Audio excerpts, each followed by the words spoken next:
الحمد لله والصلاة والسلام على رسول الله أما بعد.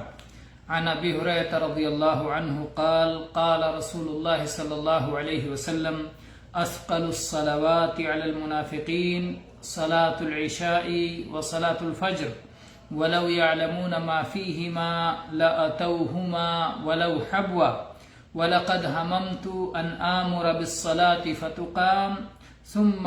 آمر رجلا فيصلي بالناس ثم أنطلق في رجال معهم حزم من حطب إلى قوم لا يشهدون الصلاة فأحرق عليهم بيوتهم بالنار. یہ حدیث جو ابھی ہم نے آپ کے سامنے پڑھی، ابو ہریرہ رضی اللہ عنہ روایت فرماتے ہیں کہ رسول اللہ صلی اللہ علیہ وسلم نے ارشاد فرمایا کہ 5 وقتہ صلات میں سب سے زیادہ گراں جو صلات منافقین پر ہے، منافقین کے لیے جو سب سے زیادہ گراں ہے، جس کی ادائیگی سب سے زیادہ منافقین کے لیے بوجھل، دشوار اور مشکل ہے، وہ 2 صلات ہے، صلاۃ العشاء اور صلاۃ الفجر. اور پھر نبی صلی اللہ علیہ وسلم نے ان دونوں کی اہمیت بتاتے ہوئے ارشاد فرمایا کہ اگر منافقین کو علم ہو جائے کہ ان دونوں کی باجماعت ادائیگی میں کیا اجر و ثواب ہے، تو وہ اپنے گھٹنوں کے بل، اپنے ہاتھ کے بل ٹیک کر کے گھسٹ کے وہ جماعت کے ساتھ ادا کرنے کے لیے پہنچ جائیں گے. یعنی اس قدر منفعت بخش اور اس قدر اجر و ثواب والی عشاء اور فجر کی جماعت کا اس قدر ثواب ہے کہ اگر منافقین جو اس میں پیچھے رہ جاتے ہیں، اگر انہیں اس ثواب کا علم ہو جائے تو وہ ضرور حاضر ہوں گے، چاہے انہیں گھسٹ کر آنا پڑے. منافقین ان دونوں صلات میں کیوں پیچھے رہ جاتے ہیں؟ اہل علم نے لکھا ہے کہ چونکہ یہ دونوں اندھیرے کی صلاح ہے. منافقین چونکہ ریاکاری کرتے ہیں، دکھاوا کرتے ہیں، تو جن کو دکھانا چاہتے ہیں وہ اندھیرے میں دیکھنے والے نہیں ہیں. اس لیے جب ان کا محرک اور سبب ہی ختم ہو گیا، کس کو دکھائیں گے؟ کوئی دیکھنے والا نہیں ہے، تو اس لیے یہ غائب ہو جاتے ہیں. دوسری بات یہ کہ یہ راحت کا، آرام کا اور سستی کا وقت ہے، نیند اور خواب خرگوش کے مزے لینے کا وقت ہے.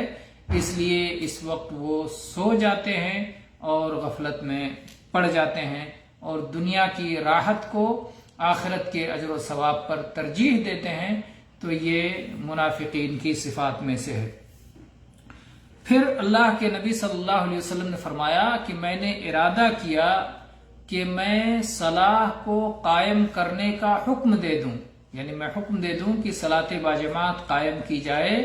اور کسی کو امام بنا دوں اپنی جگہ پر، وہ لوگوں کو صلاح پڑھائے. پھر میں کچھ لوگوں کو اپنے ساتھ لے کر جاؤں جن کے ساتھ میں ایندھن ہو، جن کے ساتھ میں آگ لگانے کے لیے لکڑیوں کے گٹھر ہوں، اور وہ ایسے گھروں تک پہنچیں جو لوگ صلات کے لیے حاضر نہیں ہوتے، تو میں ان کے گھروں کو نظر آتش کر دوں، میں ان کے گھروں میں آگ لگا دوں، جلا دوں. یہ میں چاہتا ہوں، یہ میرا ارادہ ہے. یعنی یہ اتنا بڑا گناہ ہے، یہ اتنی بڑی غلطی وہ کر رہے ہیں کہ جس پر وہ اتنی بڑی سزا کے مستحق ہیں. بعض روایت میں یہ چیز آئی ہے کہ نبی صلی اللہ علیہ وسلم فرمایا کہ اگر گھروں میں معصوم بچے نہ ہوتے اور بے گناہ عورتیں نہ ہوتی جن پر جماعت میں آنا فرض نہیں ہے، تو میں گھروں کو آگ لگا دیتا، میں ان گھروں کو جلا دیتا. تو یہ صحیح بخاری اور صحیح مسلم، ابو داؤد، ترمذی، نسائی، ابن ماجہ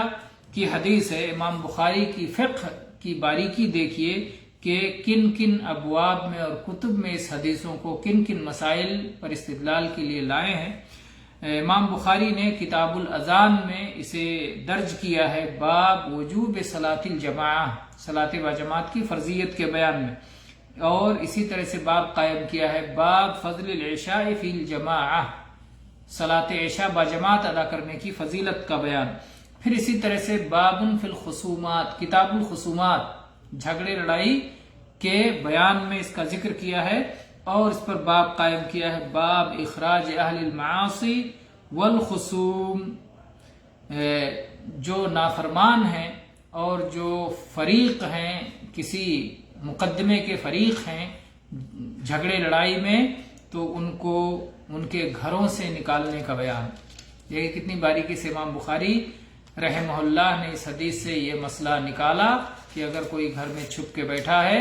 تو شریعت گویا اجازت دیتی ہے کہ اسے گھر سے باہر نکالا جائے، اسے کورٹ تک حاضر کیا جائے اس حدیث کی بنیاد پر۔ اسی طرح سے باب کتاب الاحکام میں ذکر کیا، باب اخراج الخصوم و اہل الریب یا اہل الریب من البیوت بعد المعرفہ، کہ جو کسی مقدمے میں کسی اختلاف میں فریق ہیں اور جو شکوک و شبہات والے ہیں یا جو ملزمین ہیں، متہمین ہیں، جن پر کسی قسم کا الزام ہے، ان کو گھروں سے نکالے جانے کا بیان، ان کی پہچان کے بعد۔ ان کی پہچان بھی ہو، یہ نہیں کہ اللہ کے نبی صلی اللہ علیہ وسلم نے فرمایا کہ ان کو گھروں میں آگ لگا دوں، لیکن کہا آپ نے کہ اگر عورتیں اور بچے گھروں میں نہ ہوتے تو گویا انہی کو گھروں سے نکالا جائے، ان کی پہچان کر کے، جو کہ ملزمین ہوں اور جو کہ فریق ہوں۔ اسی طرح سے امام مسلم نے کتاب المساجد باب فضل صلاۃ الجماعہ، امام ابو داؤد نے کتاب الصلاۃ باب التشدید فی ترک الصلاۃ، امام ترمذی نے کتاب الصلاۃ باب ما جاء فی من یسمع النداء فلا یجیب، اور امام نسائی نے کتاب الامامہ باب التشدید فی التخلف عن الصلاۃ، اور امام ابن ماجہ نے کتاب المساجد والجماعات باب التغلیظ فی التخلف عن الجماعہ، اور باب صلاۃ العشاء والفجر فی جماعہ میں یہ اس کی حدیث کی تخریج ہے۔ اب اس میں ایک مسئلہ ہے صلاۃ باجماعت کا۔ صلاۃ باجماعت کے سلسلے میں فقہائے کرام میں اختلاف ہے۔ فقہائے کرام کا ایک گروہ کہتا ہے کہ صلاۃ باجماعت سنت مؤکدہ ہے اور صلاۃ باجماعت کو وہ فرض نہیں مانتا۔ دوسرا گروہ فقہائے کرام کا کہتا ہے کہ صلاۃ باجماعت فرض کفایہ ہے، اگر جماعت کچھ لوگ باجماعت مسجد میں صلاۃ ادا کرنے کے لیے حاضر ہو جاتے ہیں تو کوئی گنہگار نہیں، لیکن اگر کوئی حاضر نہیں ہوتا اور صلاۃ باجماعت ہوتی ہی نہیں کسی بستی میں تو تمام لوگ گنہگار ہوں گے۔ تو انہوں نے فرض کفایہ کہا، اور کچھ فقہائے کرام نے کہا کہ یہ فرض عین ہے، ہر شخص پر، یعنی مردوں میں، مسلمان بالغ مردوں میں سے ہر شخص پر فرض عین ہے کہ اسے مسجد پہنچ کر کے صلاۃ باجماعت ادا کرنا ہے۔ اور اہل ظاہر نے یہ کہا کہ نہیں، صلاۃ کے صحیح ہونے کے لیے شرط ہے، اگر کوئی باجماعت ادا کرے گا تبھی اس کی صلاۃ درست ہوگی، نہیں اس کی صلاح ہوگی ہی نہیں۔ یہ شرط قرار دیا اہل ظاہر نے، اور امام ابن تیمیہ نے بھی اسی کو اختیار کیا۔ لیکن جو بات دلائل کی بنیاد پر راجح معلوم ہوتی ہے وہ یہی ہے کہ یہ فرض عین ہے۔ اور جہاں تک سنت مؤکدہ کی بات ہے تو ظاہر بات ہے یہ جو سخت وعید اس میں لگائی گئی ہے کہ اللہ کے نبی صلی اللہ علیہ وسلم نے کہا کہ میں گھروں میں آگ لگا دینا چاہتا ہوں، تو اتنی سخت وعید یہ سنت مؤکدہ پر نہیں ہوگی، اور وہ تعویلات جو اس کی تعویل کی جاتی ہے وہ تعویلات قابل قبول نہیں ہیں۔ اسی طرح سے فرض کفایہ اگر مان لیا جائے تو نبی صلی اللہ علیہ وسلم نے جو کہا کہ میں جماعت کا حکم دے دوں اور پھر جا کے، تو گویا جماعت تو قائم ہو گئی، تو اگر فرض کفایہ ہے باقی لوگوں پر تو کوئی گناہ نہیں ہوگا، تو اس لیے فرض کفایہ کہنے والوں کی دلیل بھی مضبوط نہیں ہے۔ جو دلیل سب سے زیادہ مضبوط ہے وہ فرض عین ہونے کی دلیل ہے کہ صلاۃ باجماعت یہ فرض عین ہے، اور نبی کریم صلی اللہ علیہ وسلم سزا دینے کا ارادہ نہیں کر سکتے مگر کسی گناہ کبیرہ پر ہی، گناہ کبیرہ ہونے کی صورت ہی میں آپ سزا دینے کا ارادہ کر سکتے ہیں۔ اسی طرح سے وہ حدیث بھی فرض عین ہونے کی دلیل ہے جس میں ایک نابینا صحابی رسول اللہ صلی اللہ علیہ وسلم کے پاس آتے ہیں اور صلاۃ باجماعت سے پیچھے رہ جانے کی اجازت چاہتے ہیں تو اللہ کے نبی صلی اللہ علیہ وسلم انہیں اجازت نہیں دیتے، جبکہ وہ اپنا عذر بیان کرتے ہیں کہ وہ نابینا ہیں اور راستہ دشوار ہے اور ان کے ساتھ میں ان کو کوئی مسجد تک لانے والا، کوئی انہیں ٹیک کر لانے والا اور مدد کرنے والا بھی نہیں ہے، تو یہ سب اپنے اعذار بیان کرتے ہیں۔ اس کے باوجود اللہ کے نبی صلی اللہ علیہ وسلم انہیں اجازت نہیں دیتے اور آپ فرماتے ہیں کہ نہیں، آ کے صلاۃ باجماعت ادا کرو، تو اس سے بھی فرض عین ہونے کی تاکید ہوتی ہے۔ اسی طرح سے جماعت صلاۃ